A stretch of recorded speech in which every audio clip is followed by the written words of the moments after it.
The Republic of Texas. It sounds like something from an alternate history novel, right?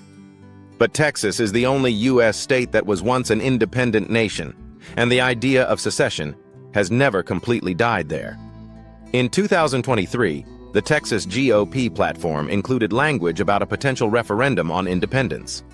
Polls show that roughly 1 in 3 Texans support the idea of secession. And given America's current political polarization, the scenario isn't as far-fetched as it might seem.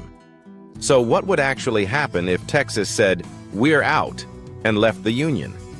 Would it thrive as an independent nation, or would both Texas and America face catastrophic consequences?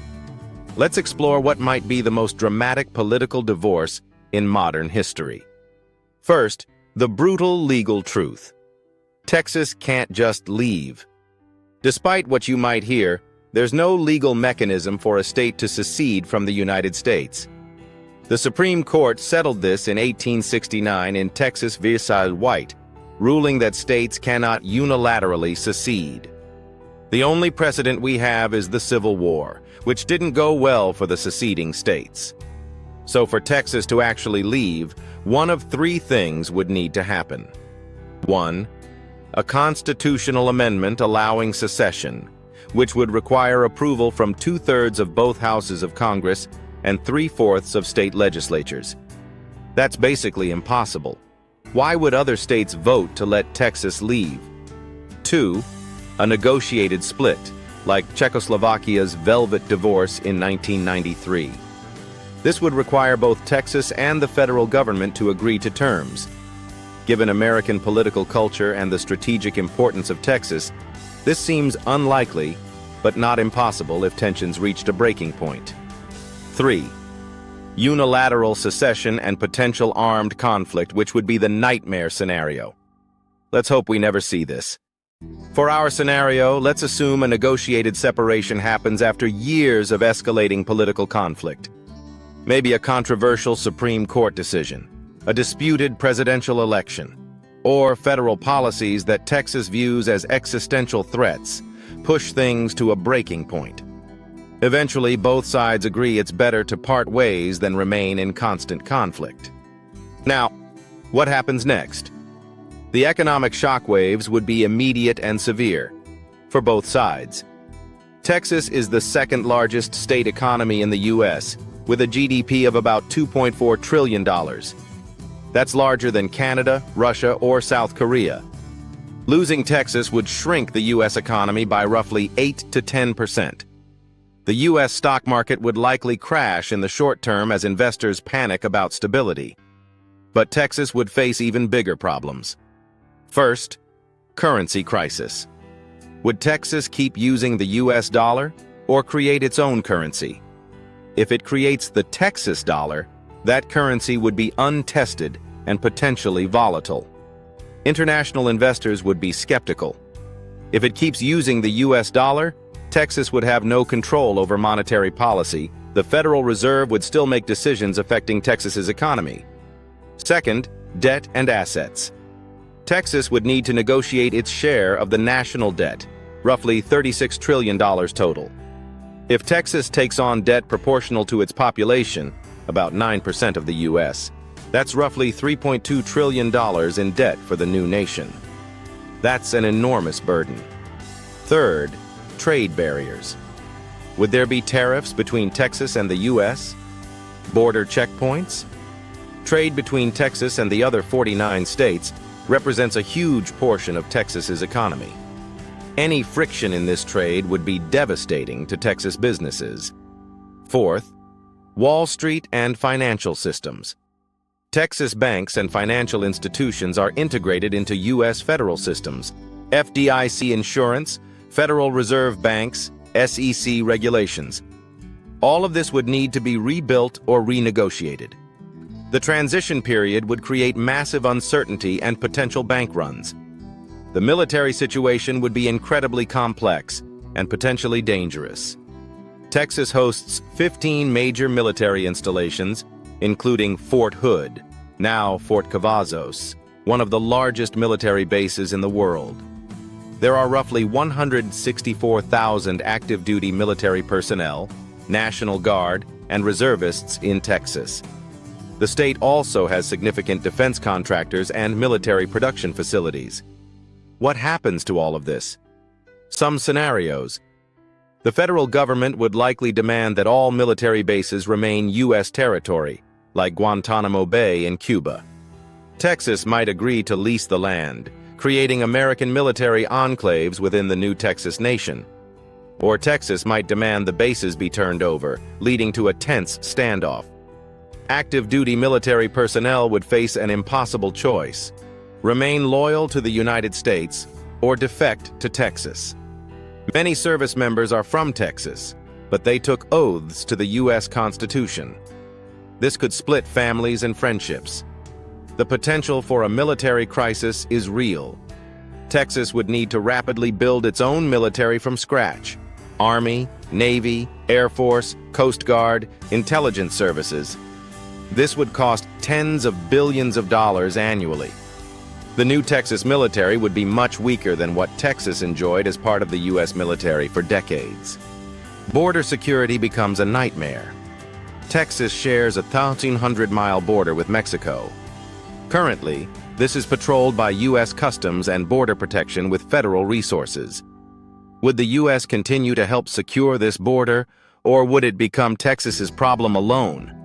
Immigration and drug trafficking could surge if Texas lacks the resources to control the border effectively. And here's a dark possibility. What if the cartels see an opportunity in a newly independent, militarily weaker Texas? The security vacuum could be destabilizing. If there's one area where Texas has a genuine advantage, it's energy. Texas produces more oil, natural gas, and renewable energy than any other state. The state has its own electrical grid, though it's proven problematic during extreme weather. An independent Texas would be energy self-sufficient and could become a major energy exporter. Oil and gas revenues could form the backbone of the Texas economy, similar to Norway or Saudi Arabia. The state could negotiate energy export deals with the U.S. and other countries as a sovereign nation. However, there are complications. Much of the oil and gas infrastructure, pipelines, refineries, export terminals, connects Texas to the rest of the U.S. Renegotiating access to these would be contentious.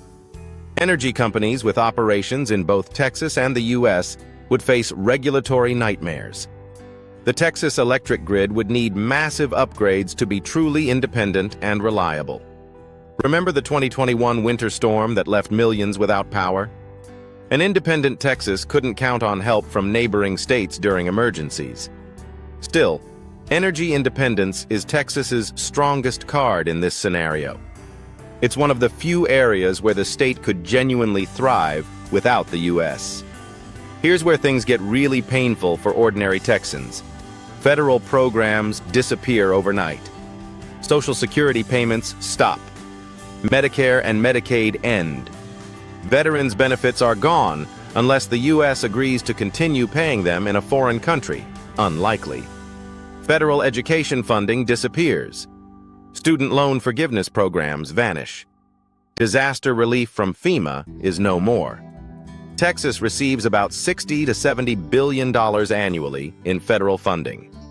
While Texas sends more tax money to Washington than it receives back, that federal funding still supports critical services. The new Texas government would need to immediately replace these programs or let millions of people fall into poverty. Infrastructure would suffer. Interstate highways in Texas are partially funded by federal dollars. The FAA controls airspace and regulates airports. NASA's Johnson Space Center is in Houston. Does that become Texas property or remain a U.S. enclave? The CDC, FDA, and other regulatory agencies no longer cover Texas. Healthcare becomes precarious. Texas has one of the highest uninsured rates in the nation. Without federal healthcare programs, this gets worse. Pharmaceutical approvals, medical device regulations, healthcare provider licensing, all need new Texas agencies to handle them. Texas universities lose federal research funding. The University of Texas and Texas A&M are major research institutions that receive billions in federal grants. That funding disappears, crippling research programs and forcing massive tuition increases or program cuts. Here's a scenario that doesn't get enough attention: mass migration in both directions. Conservative Americans in blue states might flock to Texas, seeing it as a refuge. At the same time, liberal Texans in cities like Austin, Houston, and Dallas might flee to the United States, not wanting to live in an independent Texas. Tech workers, academics, artists, and progressives could create a brain drain. This two-way migration could destabilize both regions. The U.S. might see an influx of refugees from Texas who don't want to give up American citizenship. Texas might see its most educated and wealthy residents leave, taking their tax revenue with them. What about people with dual allegiances? Someone born in Texas but living in California. Someone with property in both. Businesses operating in both. The citizenship and residency issues would be a legal nightmare for years. For Texas to function as a truly independent nation, it needs international recognition. Would other countries recognize Texas's independence? Some might see it as an opportunity. China or Russia might recognize Texas quickly just to stick it to the United States. But most U.S. allies, Canada, the UK, EU countries, Japan, would likely hesitate. They wouldn't want to anger the United States or legitimize separatist movements that might threaten their own territorial integrity. Think Scotland, Catalonia, Quebec. Texas would need to negotiate its own trade deals, which takes years. Join international organizations like the UN, World Bank, IMF. Establish embassies worldwide. All of this costs billions and takes time that a newly independent nation might not have as its economy teeters. The U.S. could make things difficult by pressuring allies not to recognize Texas or trade with it.